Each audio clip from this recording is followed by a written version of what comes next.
Hi there, my name is Molly Gazay, and you are listening to a Living Album Podcast, Episode 6, Hurricane Holly. I'm waking to a memory that never took place. Oh, it is now February, and love is in the air, and there are love songs, including the song of the month, which is Dreams, and you can actually listen to this song now on all your streaming music platforms. This song is about love and the thought of love and the dreams that might come from somebody you haven't met yet.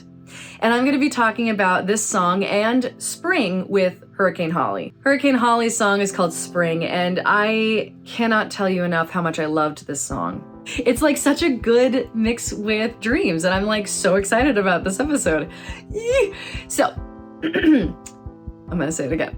Without further ado, let's go to the episode. So, listeners, this is Hurricane Holly. She is an amazing singer-songwriter. And so I don't know if you know this. So I went and saw Sage Bookalter, who I also have later on in the year coming on. But I went and saw her show at On the Spot because I sing there. And you were a part of her group. Yay! And so I was actually in the audience and I was like, oh man, she's got a great voice. This is awesome. And then Thomas from On the Spot was like, hey guys, I know it's last minute, but we have a show. And so that's how I got to go see your show in that awesome backyard space. Oh, I love that. I didn't even think about that. You were connected through Thomas. Thomas has given me so many beautiful people in my life. I'm always singing his praises for that. Such a cool person.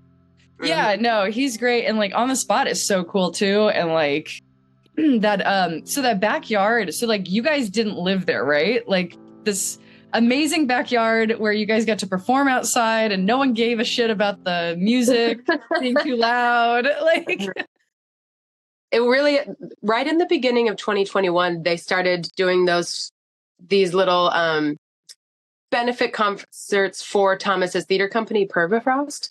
And so that's like how I reconnected. I met Thomas in 2019, but I reconnected when he invited us to that show.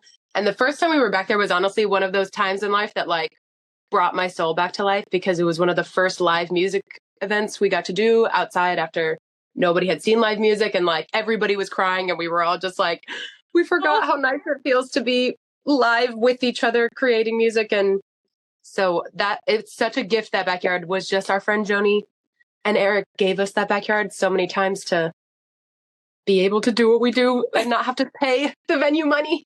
Yeah, no, that's always the nice thing, right? Like outdoor spaces are like a gift, especially when you get to do like all that amazing music and you guys had the walls for the sound to be able to bounce back to the audience. It was dreamy. I was like, wow, I felt like I was back in San Francisco. Ooh, I love that, dreamy. Just like you're dreamy. That's a perfect segue into our song, right, Molly? I didn't even do that. Didn't even plan. I'm waking to a memory that never took place. A story filled with laughter, someone's warm embrace. But cold is the morning when the dawn finally comes and the story is over. When it's just begun, are you here with me? Can you feel me crying loud for someone to But she is one of my like from childhood soul musicians is Dido. It gave me a very I've listened to that Dido album. That's like the album I go to anytime I'm in the bath and like also in the early mornings. And I really like her song because it's like a perfect song to put on. I did this morning. Obviously, the first thing I did when I woke up was listen to that song. And I was like, oh, this is such a nice thing to come right out of sleep, because first of all, it's speaking about this exact moment you're having where it's like a little cold and you've just left something so comforting, and depending on what your dreams just were, I guess sometimes they can be. But even that, I think there's an interesting thing of dreams can be good or bad, but sometimes there's still that ache to like, ow, wait, don't leave it. I was still like learning or doing something. And I have very vivid dreams actually. So I always sort of have this moment where I'm mourning the loss of whatever was just happening in there. And I sort of have to be like, oh, okay, that's over. And like, I'm never going to know what that was again. Or, I had those people with me and now they're gone. And sometimes, most of the time they're still alive, but obviously I don't know, I guess if your family lives here or not, but I live far away from everybody in my family. So sometimes it's like, my mom was with me and now she's gone. And I have to call my mom to be like, wait, we were just having so much fun in this dream, but now you're gone. So I think there's this very beautiful, like rainy day texture and sort of this nice, like, it's so hopeful because every morning we're waking up and saying like, I hope that everybody I'm here is with me, who loves me, but also like, I'm trying to start something new. I'm trying to like begin today. And I have to both hold space and for all of these people, I guess I would love to ask you like the you in that song, if it's somebody who is real and physical with you, or if the you is sort of this more like, to me, it hits as like a ghost, like people who have passed or people who are maybe not here anymore, but you're hoping that just like their energy, their essence and their soul that just was with you in that dream is still like helping you charge into your next moment type thing. Yeah, it's a great question. When I first wrote it, I was actually having a lot of dreams about people, especially around full moons. It's very weird. It's like we're all connected or something. But yeah, I was having like these really intense dreams about people and places that I hadn't met, like, and never been to. And I was also really at the time very lonely and I was pining for companionship. And I kept having these really strange dreams about meeting people in a life that I hadn't lived yet. And also meeting like a love interest and then meeting my past ancestors, meeting the people I was in my past life. And it was like this really weird time period where I think like I was shifting a lot and I was learning about not just surviving, but like being with myself as opposed to constantly looking for external validation and external love and external like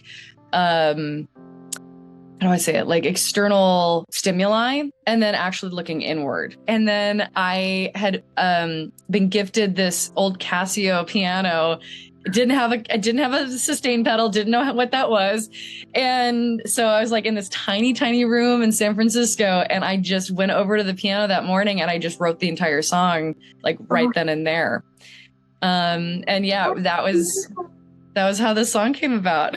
Oh my gosh, I love that. I love that I asked the question because you saying that I can fully see and now understand that sort of like, I love that being the you in it is yourself, but other selves that you could be. And sort of this like call out to like, are you that other strong girl and that sad girl and that homeless girl, but also that future girl who's like super calm? Like, are you still here with me? Like, yeah. Because I'm ready to use all of you to start something better and new because I need that. Yeah. That new thing. I love that. Thank you. Yeah. It's like, it's interesting. I read like, I don't know if you're the Quantum Warrior. It's a book. It's really interesting. They talk about quantum physics and how, and of course, like time isn't linear, right? So we can, the concept in this book is that we can go to different points in time in our lives and give ourselves what we needed in that moment. And in that moment, it felt like that was happening. And then I have another song that will come out later in the year where I literally saw maybe my twin from a past life, and we had an interaction in a dream. So yeah, like it's a very significant thing. And I'm very fascinated by the idea of like reality and non-reality, and like the fact that we only use a certain percentage of our brain, and that we could do so much and kind of travel between these different points in our timeline, since time isn't linear. Ooh, I love this. That's so fun. Yeah, we love science. I think that's it's so perfect coming out of the pandemic too, because I think a lot of us had that sort of moment where we were just like, is time real? We're sitting alone in a room with ourselves. Yeah. Does anything exist outside of here, or can I just live a whole life inside? Oh yeah. myself. Right? I was so in denial. I was like, all right, we're just going to keep making movies. We're going to keep doing this. We're going to keep doing that. And I did like all these Broadway in the bedrooms. And I was like, and then as soon as it hit that it wasn't like we weren't getting out, it was just like crash. It was like, oh my God, what is this? That's right. We were productive for those first 2 months. And then we all were like, well, yeah, never mind. I'm just going to sit here and freak out inside of my own head. How about that? seriously. Yeah. Make that time linear. Well, thank you. I think the song's so beautiful. I was going to say the other thing is like one of the dark Celine Dion songs. Those are my two things that I feel like I mix together. I've been in a Celine Dion kick. I feel like we're all, because I haven't even seen Titanic, but I feel like it's made Celine Dion back in the hemisphere of our brains. Wait, is there a new Titanic? It's the Titanic. Have you heard of the Titanic show? Is this the Broadway show, right? Or like the new show? Yeah. Yes. And I haven't seen it yet. And I don't think it's like maybe a spoof, but I've heard that it's actually like brilliant and really well done. Everybody that's seen it has been like, yeah, I heard it was really, really good. I actually watched a news report on it sometime in 2023 where they were talking about it, and they were like, it's like a spoof, but it's too good to like be considered like a full-on spoof because it's just that good. Because it's just good. Yeah, I really want to see it. And I love Celine Dion. I think that her voice and all of the songs, it's interesting. I've also been trying to go back and look to see who wrote all of those songs, because I'm now realizing as a singer-songwriter, I'm just like, Celine Dion wrote all her songs. And now I'm like, no, she didn't. Actually, yeah. But somebody else wrote all these songs and then she just brought them to life, which is beautiful. But I think your song Dreams, it's such a like, you have such a beautiful, big, vibrant voice. And some of those Celine Dion songs that were sort of the more like darker, slow, sultry songs of her era with the Dido. So I think it's so beautiful and rich. You have an incredible voice. Oh, thank you. So do you. I love Dido and I love Celine Dion. My best friend and I sing "Tell Him," the duet between Celine Dion and Barbara Streisand. That's ours. I do Barbara though. She's the Celine in our group. Yeah. I love that. That's we wonderful. love Barbara too. Yeah. We love Barbara. We love Celine. Now that you say that, I can see a little Barbara. There's a little bit of Barbara in that song too. Well, I mean, you're saying all the badasses. So I will take it. Yeah. It definitely sets a mood. I mean, I actually feel like more like something like Big Little Lies, or like something that, because it feels pretty mature to me. It feels like somebody a little bit later in life that's like, actually Big Little Lies I like, because even that sort of West Coast stormy day, like drive. I always like the opening scene of where they're driving around those cliffs there.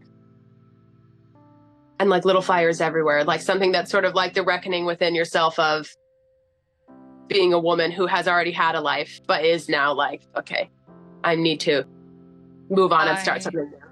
I love that. I love it so much, because it was really interesting. Rachel Bloom a few months ago was on one of the late night talk shows, and she was like, we need pop singers who are mature, who are not, she's like, I love all the younger people, but like, we need people who actually have gone through the same things we're going through, who aren't like in their early teens or 20s, and who can actually speak to that generation of women who are more in their 30s and their 40s. So I love like Big Little Lies, amazing, Little Fires. Oh, they're so good. So I love that. I love that genre, like that concept of TV. Grown women that have stories themselves. It doesn't have to all be about. Yes, not Dan or cutie pies too, but love there them. are many of us not there anymore. Yeah, exactly. To relate to. Yeah, it's like nostalgic. I'm like, oh, I remember that. But now I want to be like, I feel something and I need someone to know it.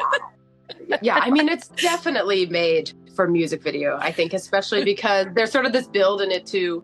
I really like now even thinking you saying talking to yourself, because I love when songs at the end you change the perspective and it's suddenly like, I'm here for you, young me or future me or whatever, girl, like I'm here for you. We're now connected. It's not just me begging for you. So I love that sort of imagery. And I think in music video that can be something that like, we're telling a story. There's one person that's in the perspective and you don't know who we're talking about. You know that you're looking out for something. And I also love that because it's a dream, it can sort of be surreal and ethereal. It doesn't have to be like, oh, I'm here in this world in my bed. It can be like, here I am whatever is for you. I don't want to put what your dreams would be like, but wherever cool you could be in space, you could be on an ocean, like whatever your fantasy of wherever you just were with this person, whatever new beginnings means for you, that's where you are. But then suddenly we cut back to like, now we're awake in our normal life.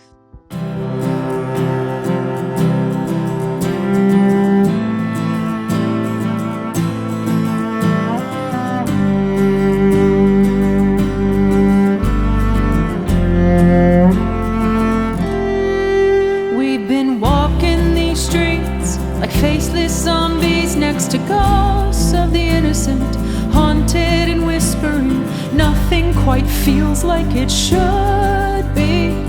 Asking ourselves why take them, not me. It's no wonder the moon has been letting our tears fall free.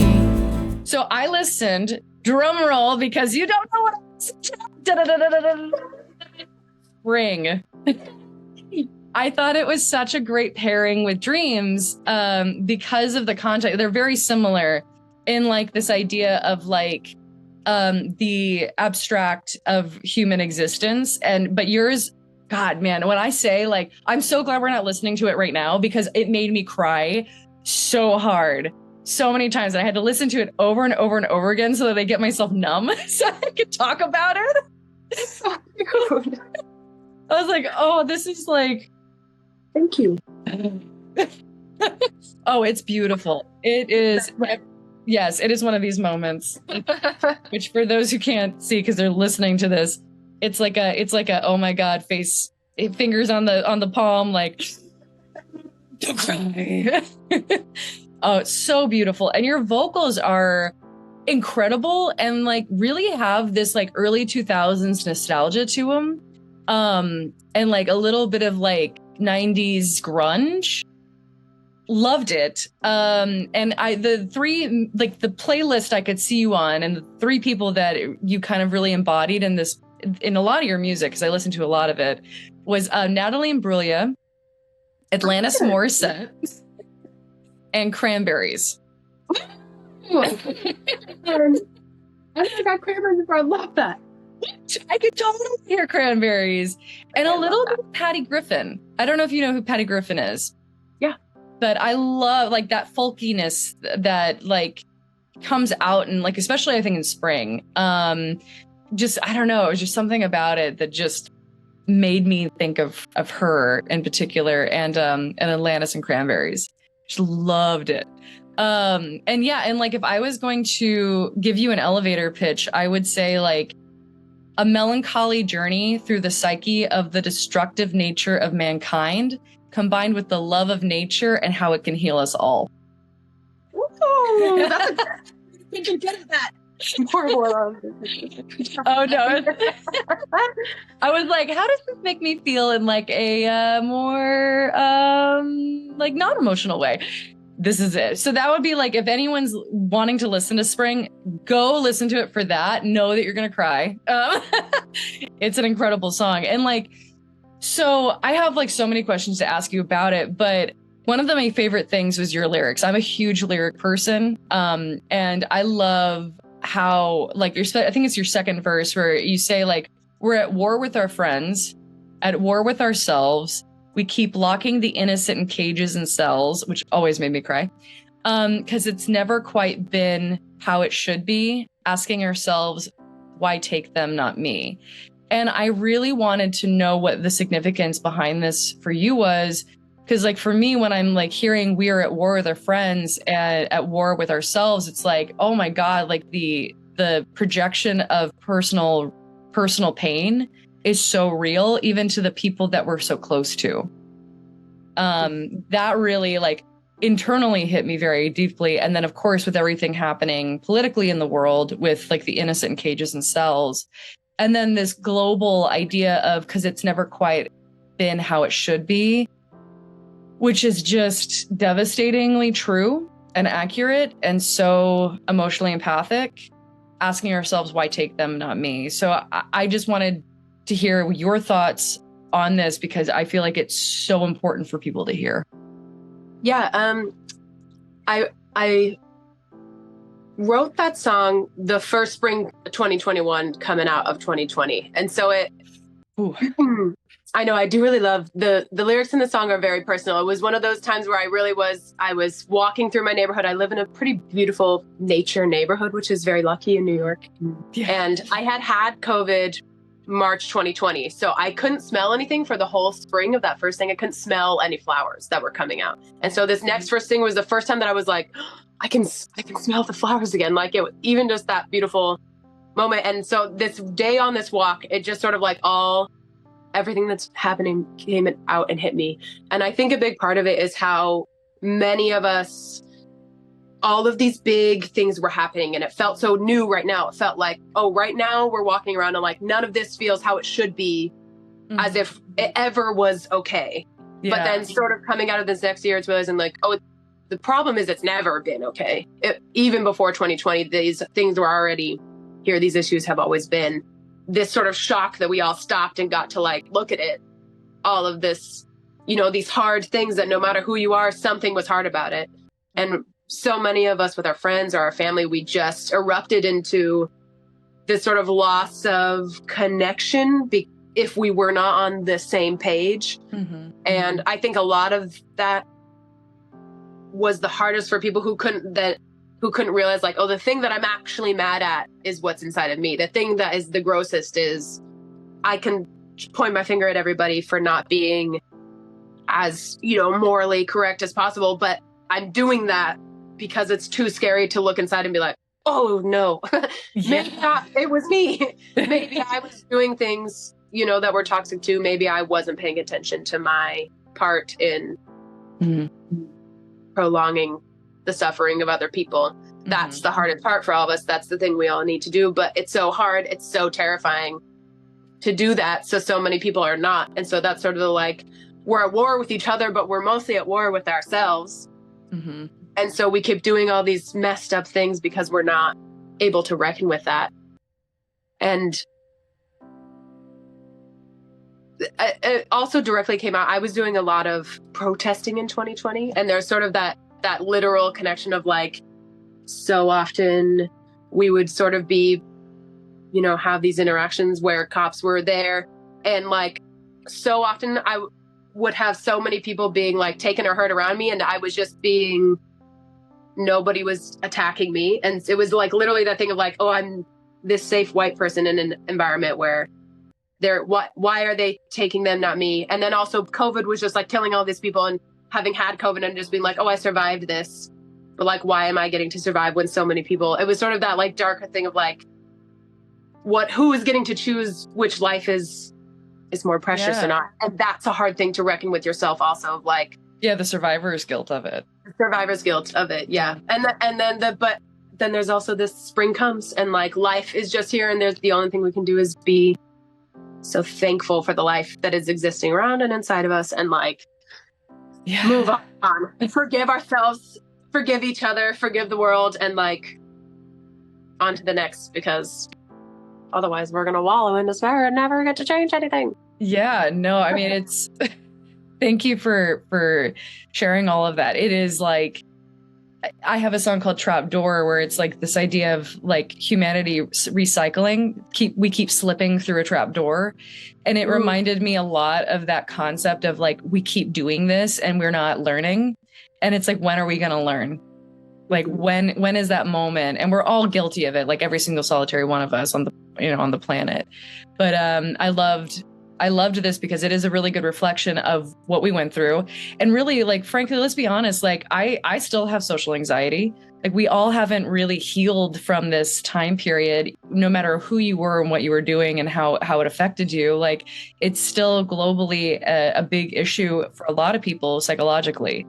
And it brought a lot of pain and suffering. And it also brought a lot of light and awareness to a lot of things. So songs like this are very, very important. And I am so happy that you wrote it and you're sharing it on this podcast. Oh, thank you. I know. Yeah. Thank you for having me here, Molly. Yeah. Molly and Molly. Molly and Molly. I love it. I wanted to talk about one more of your lyrics before I go into the music video, but there is this great quote from Gene Roddenberry. I'm a huge Star Trek nerd. Just love it. And it says, if man is to survive, he will have learned to take delight in the essential differences between men and between cultures. He will learn the difference in the ideas and attitudes are delight, part of life's exciting variety, not something to fear. And your song, especially when you said it's not a wonder why the stars have been plucking our hearts in a minor key, but it's time for the birds to sing a major reprise. And I loved this idea between like the thing that we're always constantly looking up at, kind of thinking like giving us this minorness, and then the grounding of the earth beneath us and the birds that also are in the sky, kind of like telling us like it's okay. And so it's like this idea of like the distant past and then our current present and that juxtaposition between the two. And I was wondering if there was any significance for you in the idea of the universe being so large and then coming back down to the thing that's in front of you, and if there's any significance with you and birds in particular. Ooh, I love that. You know, it's funny, as you're saying that, I live in the basement of a house, so I have access to a backyard. And so during the pandemic, my backyard was like my safe haven. That was like, because there's no light down here. And so me and my roommate were just like crawling out every day to like, even if it was cold, to get a little bit of light, and just like sitting in our backyard, just like, well, this is where we can be, so that we don't have to be down there in the dark every day. Yeah. And it literally was just, there's a lot of birds back there. And so and a lot of squirrels, and we were sort of just making friends with like, these are our friends now. Like it's us and the ants in my basement and some other bugs and some of these birds outside. You know, I have my other song, Year of the Rat, that's sort of about like befriending the vermin of the city because they're all that's left. And like, that is sort of a real thing of just days where I was like, well, there's nobody to talk to. And also bugs exist down here. So I have to let myself love them instead of hate them so that I don't freak out. But I love that. There was a lot of, we had some times just like crying in the middle of the night, drunk because we were drunk at 3 a.m. because there was nothing else to do. And, you know, sort of this reckoning with the moon and the stars. But then like the next day would come and we would come out and these birds were singing and the sun was there. And it was just every day was sort of this recycling of like, we're falling apart by the time night comes. But then, okay, it's tomorrow. We're still alive. There are still birds. But I love the way you just said that, actually. I think that's a beautiful imagery of sort of this, like, we're yearning for this far off thing. And like, sometimes we forget that right next to us, there's still other beauty and there's still birds singing next to us and we are here on Earth and it's okay. We have to focus on this part. And I'm actually a big advocate for that. Like, no, you know, I love spirituality and I respect everybody's religion, but I think that it's beautiful to have connection with something ethereal as long as we're also still remembering that like we are a part of this one Earth and this, there's a possibility that this is all we get. Is here and now, one time on this one Earth. Yeah. Maybe not, but we don't know. We may as well decide that's it so we can, you know, give some of ourselves to this Earth here and now. Absolutely. And take care. Thank you for sharing that. Yeah, I mean, again, it's all interpretation, right? Like that's the beauty of poetry with music. So I love that. Well, so to go into that, that was part of the music video idea that I thought of when I saw this. I was like, oh, I could totally see this in like a really dark moment in like a movie. I really saw it in a movie, not necessarily a TV series. I was like, this feels like it's like a very specific movie that talks about like the difference between like a city life and a country life, or country life and a city life, or some sort of changing of the seasons. Like, even if it's just all in New York, it felt like this person is growing and changing. And so this is like the montage moment where they're starting to discover those things about themselves. It could even be in like a psychological drama, I felt like. And so to like go into that, like the music video, I don't know why I had this image of a woman in a basement in a dark room watching TV and watching all these things that humanity have done and all the things that they have done. And then at the end, like, and then they keep looking over at the window, like they want to keep going out, but they refuse to do it. So they keep staying where they're at. And then at the end of the song, when you kind of have your moment of realization, that's when she decides, or they decide to go to the door. And it's like this really intense moment of whether or not they're going to leave. And we cut before we even see their, like, we maybe like see their hand at 2 or 3 times, like go to reach, and then they don't. And then the last time they go to reach and we cut because we never know. So that was like the idea I had in my head. Oh, I love that. I love it and I hate it. I would be so annoyed at that. Good at that. That's drama, Molly. That's, I have some ideas. Yeah. I love that. So in your journey, what advice would you give the audience? Yeah. Okay, my advice always is to be, you know, and also I'm going to say this, but with also the knowledge of like ability. And I know that like different people, like you said, we're coming out of this pandemic and a lot of social anxiety still exists, a lot of fear of COVID being out there. And like, there's still, you know, I know that it is hard to physically be out some places. So but I think that this still exists, this community concept online, if that's where you are. Mm-hmm. Also, I do hope that we get to a place where we're back out in person with people, because I do think that's healthy for us. And there are spaces that can be outside, and hopefully we're going to a world where there's more spaces for people with all abilities too. So that being said, I think my biggest advice is the more you can support and show up for other people, all different kinds of artists in this community, not only does that help you build the community and the relationships and have a network, because networking is hard and it's, you know, it feels always a little bit less squishy and good for me to do the networking online with people you don't know. That seems a little less genuine. It feels better when you can see them, you know, or at least online in a way that's like, I see your face or I know who you are and I'm actually invested in your humanity, not just like the power. But showing up for those other people and building those connections. So not only so that you have people that will come to you and that you can share your art with, but also like really digging into the part that it's good for us to have other people's art in us, and it can't just be about us, and it can't just be about you by yourself. Yeah. And like your creative well is so much fuller when you're actually out and experiencing other people and what real humanity is, and like not just going to the Taylor Swift concerts, but really showing up for people in the basements of wherever you live, in the small communities of people who really need people to show up for them and like need that $10 ticket and need somebody in the audience for them to be able to give that back. Mm-hmm. I think that the universe circles it back into you. And I think that also you have things to think about. You have things to talk about. Every time that I show up to weird spaces and weird things of people who invited me to something, I always have such an incredible experience. And I always have, you know, I'm on my phone writing my song later. I have my little voice memo because there's something that gets sparked inside of me.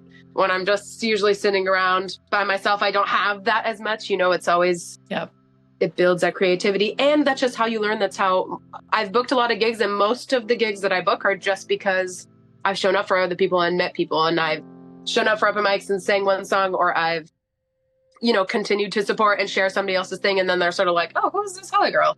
We'll invite them. You know what I mean? It's, I think that's still such a big part of it, is just like genuinely being there for other people. Will you stay?